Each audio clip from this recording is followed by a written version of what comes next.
So, thank you. So my gift to you after lunch is that I'm not going to subject you to more PowerPoint slides. Think of this as the wrap-up, quiet music playing and the lights are going down. Relax, decompress, and leave in peace. I'm going to reflect on the day. I just want to reflect on what we heard during the morning.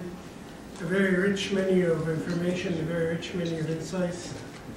I learned a whole lot, and I just want to consolidate my learning and sharing it with you.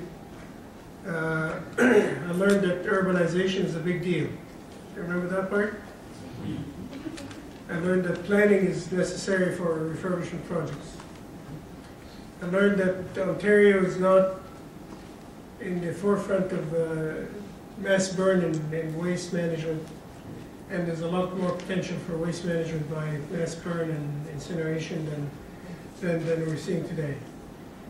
And I learned that Stephen Somerville knows all my slides and gives me homework, all the time.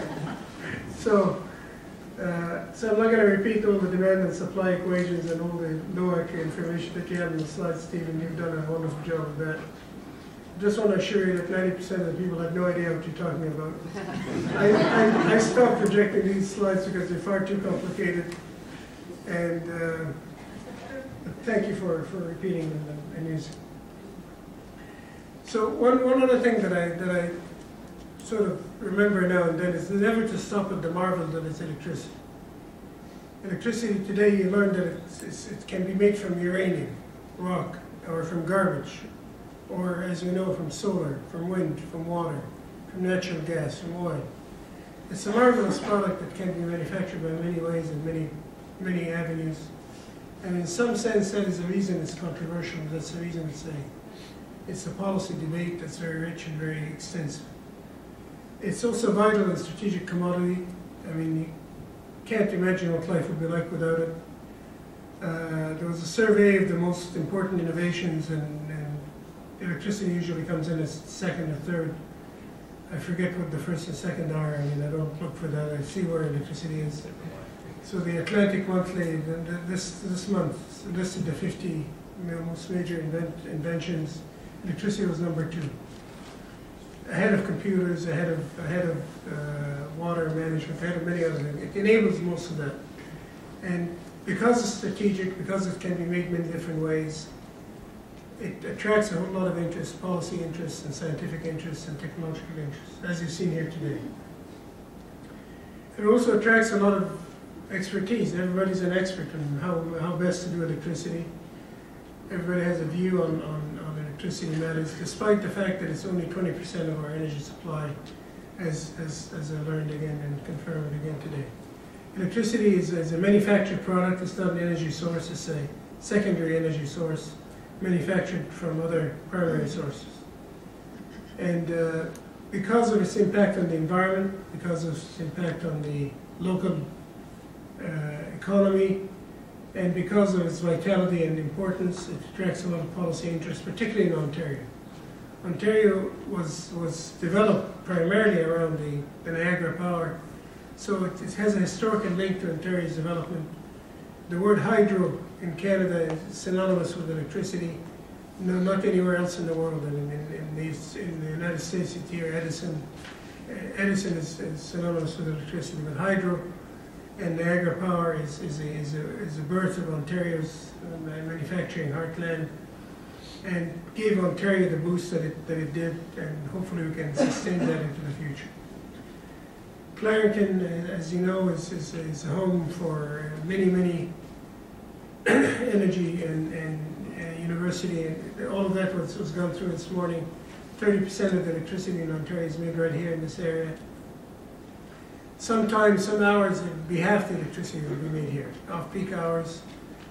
Most of the electricity is nuclear, half from here, half from the Bruce complex. So half the electricity at certain hours of the year are made right here around us, and the vitality of that and the importance of that should not go unnoticed. On the theme of urbanization, the GTA consumes half the electricity in Ontario. So Ontario's electricity demand is about 25,000 megawatts. GTA is about 10,000, 11,000 of that. Toronto is about 5,000, downtown Toronto about 2,000. Eccentric circles going from downtown to the GTA. And most of the growth is going to occur in the GTA area as well. Because population growth is here, commercial developments are here, and demand for service levels improvements are here. So not just demands for additional quantities of electricity, but service levels that are higher, reliability that is higher. Reliability is very high already, but the tolerance for interruption is diminishing. It's got to be there all the time under all conditions. Think of any other business that has to be there all the time under any conditions, regardless of what else happens. Not many. I mean, our business is to make electricity available everywhere in Ontario, every hour, regardless of what's happening. The weather is bad, gas is interrupted, nuclear is operating or not, there's a drought, there's a flood, doesn't matter. Electricity has to be there. And we've done a very good job with that, primarily because of the very strict standards of service, the very strict enforcement of those standards and overseeing of the standards. So the industry has a tradition of standards and reliability standards that are developing over time. They got a big boost in 2003 after the big blackout, the most recent big blackout. They were born with the first blackout in 1965 in New York City. The business of the reliability standards and reliability criteria. So the electricity industry has been in a 50-year journey of improving service and standards of service. Same way nuclear is being in the business of safety and environmental protection. And Ontario is beneficiary to all of this for many, many years in the past. And the opportunity we have is not to squander that advantage and to continue to build on it, to give Ontario the advantage it needs for 21st century and beyond. The GTA is an area that it's just like an airport terminal, continuous construction. The airport's always under construction. It's not the ramp in front of the airport, it's the garage. It's not the garage, it's the terminal itself. It's not that, it's something else. It's continuous work. So the GTA for electricity is always going to need work, partly because of the aging facilities, partly because of the increasing population, partly because of the shift in the sources of generation, and partly because of the standards that are required in the emergency preparedness for events that were thought to be infrequent but turned out to be more frequent than we think. Floods, storms, attacks, whether it's cyber attacks or physical attacks on facilities. All of that occupies the minds of planners and operators and asset owners. Environmental impacts that have to be minimized and protection under all conditions has to be minimized. So a lot of work is going on behind the scenes, and I don't know what's going on in other industries like water or natural gas, but I know what's happening in electricity is very, very busy time to develop the system that you deserve and demand for the 21st century. It's coming at an increased price, and that's starting to become the issue. I mean, it's almost like Maslow's law of hierarchy of needs. When reliability is good, air quality is good, we start complaining about price. When price is good, we complain about service levels, and so on. So I acknowledge that prices are higher than they have been, but are they higher than they should be is another question. The kind of service that we have, the environmental impacts that we demand, and the modern infrastructure that we develop, the prices have increased, and it's a priority of the government to make them lower and more affordable for industries that are competing globally, and more affordable for communities and families that cannot afford the prices that are being charged today. So it's becoming a priority. After we replace coal let's not forget the massive achievement Ontario went through. In 2002, 2003, there was not enough capacity to meet the needs of the province. We restored the reliability and adequacy of the system. Then we replaced the coal fleet. A quarter of the fleet was replaced completely, which is a massive undertaking. It's equivalent to building a system as the entire Alberta system, just to put it in perspective. We built another electricity system to supply all of Alberta within Ontario in the last 10 years. So replacing coal, restoring reliability, kickstarting the Green Energy Act with the solar and wind and biomass, All of these ideas were controversial, all of them have different points of view, but all of that came in a short time. I mean, 10, 12 years is a short period of time for the infrastructure to change that much. We're managing, and we're going to manage again over the next several years with a focus on northern communities, and a focus on urban communities, and a focus on restoring the balance in the portfolio that maybe will be lost if the nuclear facilities are not restored. Nuclear is more than half the energy today. We have Pickering retiring in 4 or 5 years from now. We don't have new build on the horizon for reasons that we explained before, and I can go through again. So the remaining, in the midterm, the fleet is going to be made out of 12 big units, 4 here at Darlington, 8 at Bruce. And I love the term that Dietmar used this morning, midlife of the station. It's not the end of life, it's the midlife of the station. They need refurbishment. It's a massive undertaking, but it's a smart undertaking, because the footprint of an existing station to be revitalized for another 25 years is a lot lighter than building a new facility. Using the infrastructure, using the transmission access, using the community support that is here is a perfectly sensible thing to do. So refurbishing nuclear is a sensible thing to do, provided it's done right, safely, on time, on schedule, and serves the needs of the entire system. So it doesn't come, as Dietmar said as well, at any cost or at any price. The industry is well seized with that challenge to deliver a refurbished fleet at a good value to Ontarians. And what I heard here today and what I saw outside on the floor today increases my confidence that that indeed will be the case.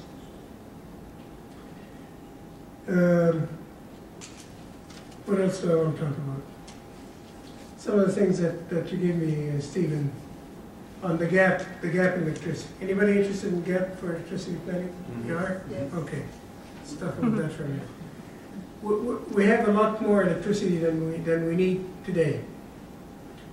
Next year, the Nanticoke and Lambton plants are going to be retired completely. So there's a big drop in capacity with the closure of coal. Some of it this year, some of it next year. In 2020, we have another big drop in the capacity by the closure of Nanticoke. In the meantime, we're going to be building conservation effort, building green energy supplies, and building natural gas facilities. Will that be enough to fill the gap? Not entirely.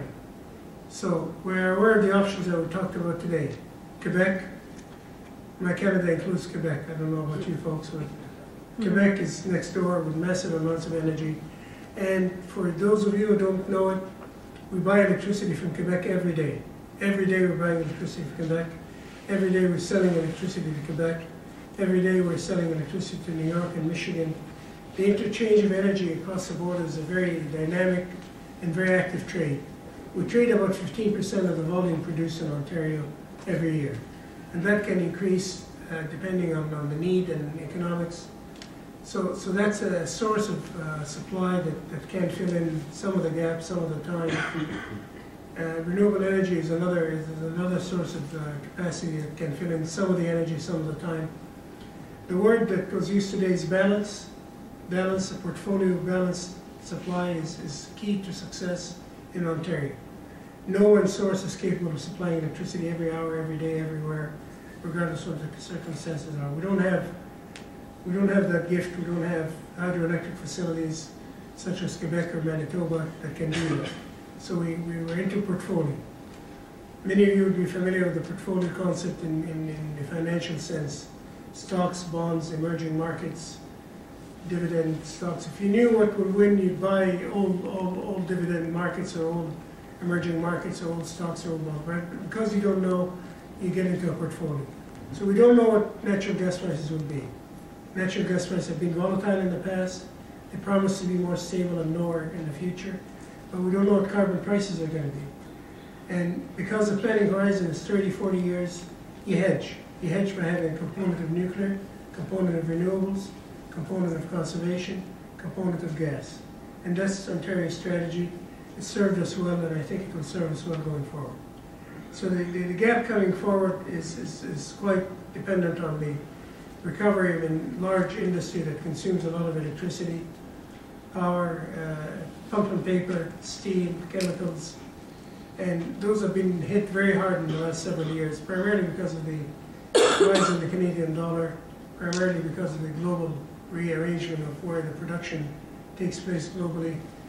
Competitive position of these industries within the global environment is not what it used to be. The global position of other industries is happening in Ontario services, financial services. Toronto is a financial center, but financial services do not consume a lot of electricity. So we have a growth in GDP, a growth in the economy that needs a lot less electricity to power it than a resource-based or mining-based economy.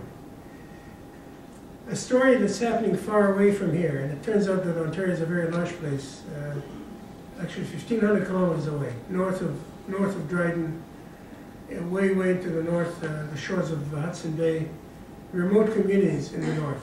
A place called Pickle Lake, look it up. The gold mines, there are deposits of minerals that are yet to be discovered and yet to be developed, and that's an active area that we're planning for. It's a small number of megawatts and megawatt hours, but it's a large land block, and it's a specific industry, and it's mining, and a specific set of communities, and those are remote Aboriginal communities in the north. That's taking a lot of interest right now for the government. These are diesel supplied communities that are remote from the grid, and the economics now show that connecting them to the grid may be within reach. There's a window now where the mining concerns in the north have reached so far in the north that the remote communities are now a short distance away. And a short distance in Canadian terms is quite a long distance, but it's a short distance, 700 kilometers away. I mean, anyway, one of the challenges is planning for a very large land lot that is sparsely populated. That's another challenge for the electricity business and all other business. I was intrigued by the intersection between gas and transportation, gas and electricity, electricity and transportation. Energy planning is merging, converging in the language of the academics. The word fungible, I understand what it means. You used it once or twice today. The notion of electricity being substitutable for gas and gas for gasoline. All of that is interesting opportunities that universities and colleges and scientists are working on. The world is starting to be smaller in the natural gas business. Liquefaction of natural gas is a relatively recent phenomenon. Natural gas prices, as was shown this morning, were $15 in Japan, $8 in Europe, $3 in North America. A lot of arbitrage opportunity, and they're going to take place. Gas will travel to the high-priced places from the high-production places, and prices will stabilize eventually. And that's one of the reasons we're careful not to take on more gas into our system than we think is advisable at this stage. Again, portfolio approach. Climate change is a big challenge. It was mentioned today once or twice. And when we're making investments in infrastructure in the last 30, 40 years, climate change policies have to be taken into account. Even though they're not present today, carbon policies have been spoken about for many years but have not been implemented yet. They will be implemented in the next 10, 15, 20 years. And we should anticipate them and account for them as we plan our cities and our infrastructure. So with that, I leave you with a note of optimism. From what I've seen here today, I'm delighted to have been part of this summit, so thank you for inviting me. I'm delighted with the ideas that the UIT is bringing to the table, with the courage that Durham has in dealing with its waste issues, unlike other municipalities that remain nameless. They were mentioned here. They're part of Clarington, you thought, right? So the courage of dealing with that, and you have to prove that it's environmentally benign and it's safe, and to have other Ontario communities adopt the technology and adopt that it doesn't harm the environment, and indeed improves the life cycle of waste management. I'm delighted to have met the entrepreneurial spark in the gas business, Stephen Somerville. Reminds me that he's got 2 gas sites ready to go. I never miss an opportunity to remind me of that. Thank you for reminding me again, Stephen. And thanks to OPG for hosting and to Clarington Board of Trade for inviting me. I appreciate it very much, and I hope you leave with optimism and a good feeling of what you heard today. Thank you.